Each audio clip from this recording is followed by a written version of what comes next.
Olá, meu nome é Juliana e hoje a gente vai falar um pouquinho sobre o manguezal da Baía de Vitória. Bora lá?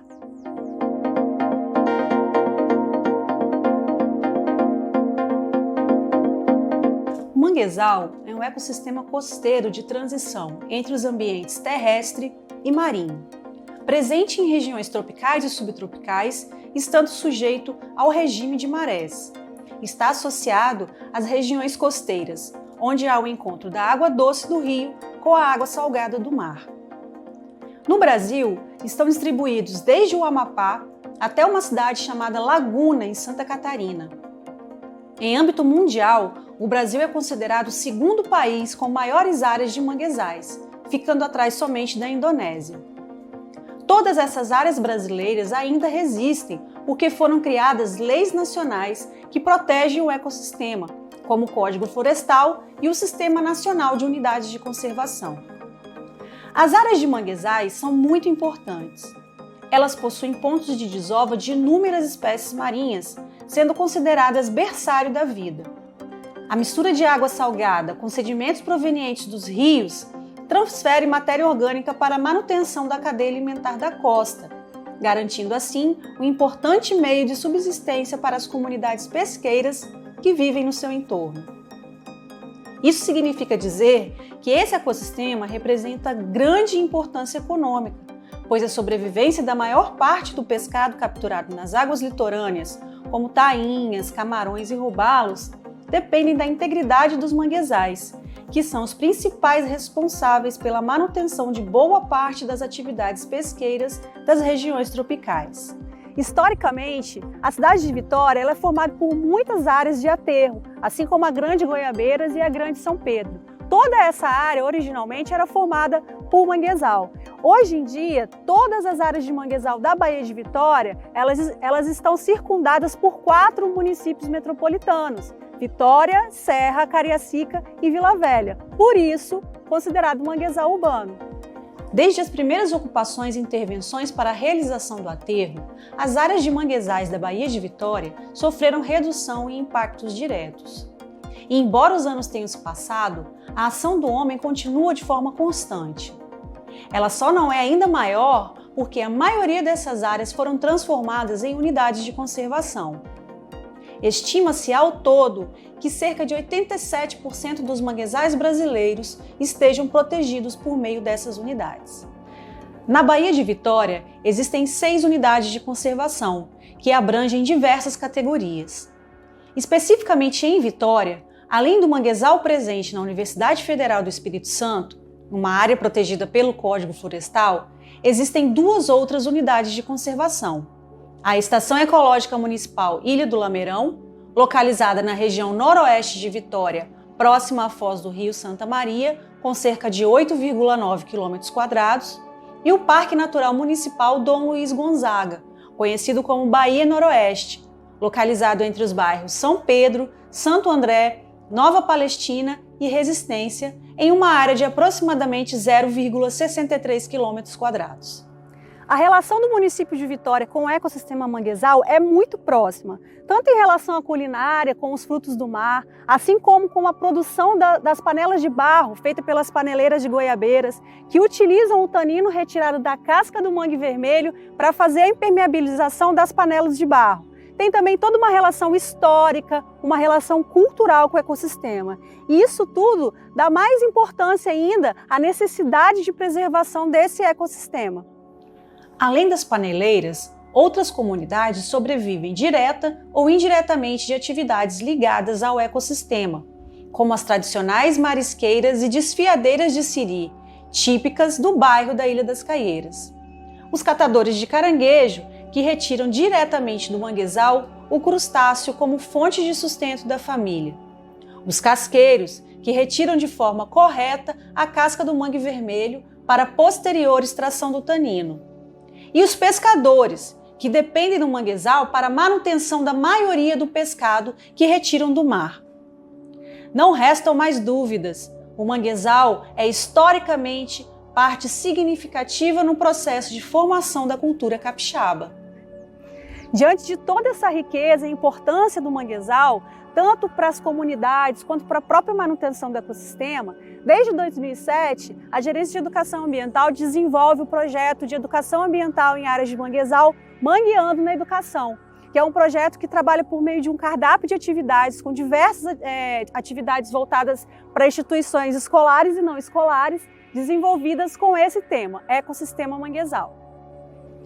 O principal objetivo é transformar o olhar em relação ao ecossistema, promovendo processos de educação ambiental de forma crítica, a fim de ampliar o nível de conscientização da população quanto à importância da preservação do ecossistema, considerando suas características ecológicas, socioambientais, culturais e cênicas.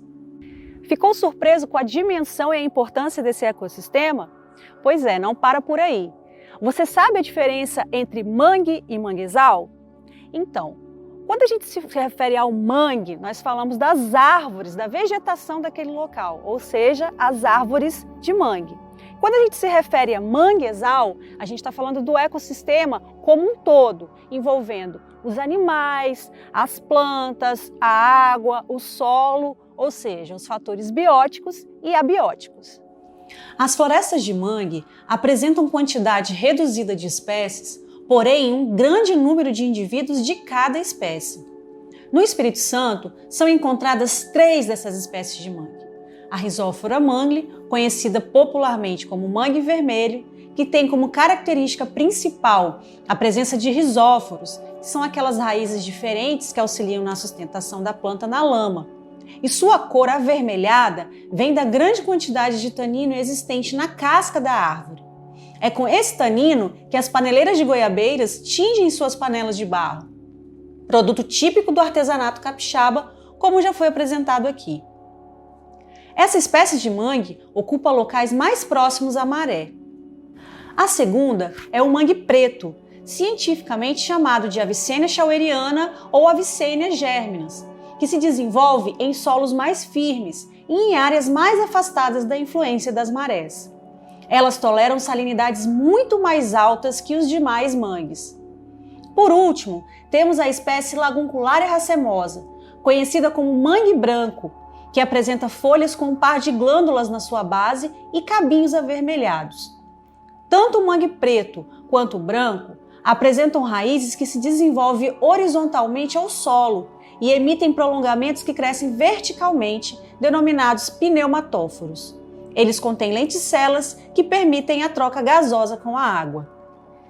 Existem ainda espécies vegetais de transição entre o manguezal e a restinga ou a Mata Atlântica, como o algodoeiro da praia, o mangue de botão, a samambaia do mangue, a gramínea praturá e a aroeira vermelha ou pimenta rosa.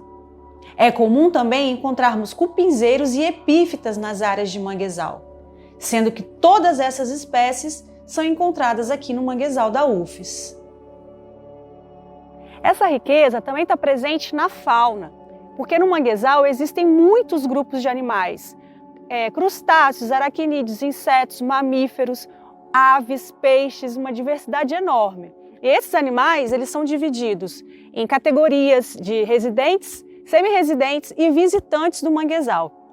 Os animais visitantes, eles vão até o manguezal para se alimentar, para descansar, assim como uma garça, por exemplo.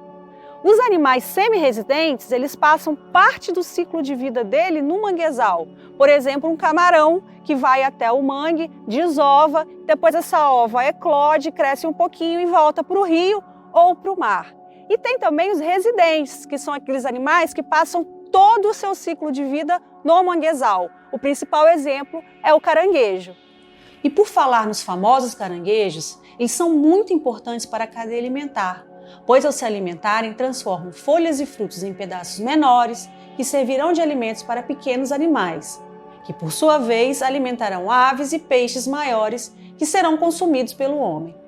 A outra parte dessas folhas e frutos é decomposta principalmente por bactérias, fornecendo nutrientes para o manguezal, podendo ser transportados para o mar, o tornando mais produtivo. No manguezal, existem vários tipos de caranguejo que vivem no solo, escavando galerias que lhes servem de abrigo, e outros subindo e descendo os troncos das árvores, de acordo com o movimento das marés.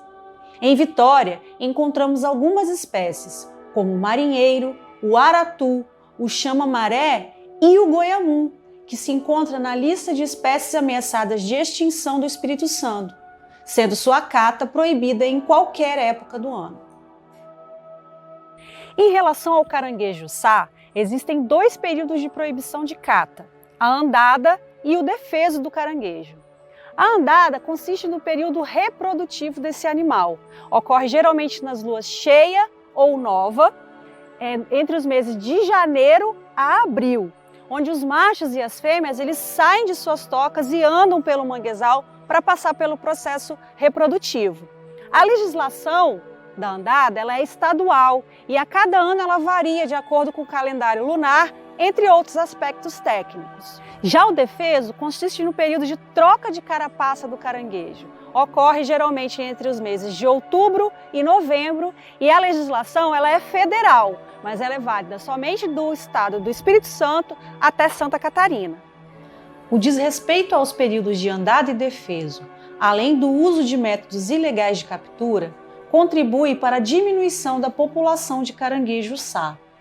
Também entram nessa lista o aterro, desmatamento, queimadas, deposição de resíduos, lançamento de esgotos e efluentes industriais, além da pesca predatória.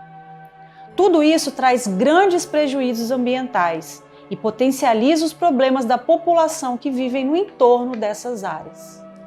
E como diz Edgar Morin, para nos tornarmos plenamente cidadãos da Terra, é imperativo mudar nosso modo de habitá-la.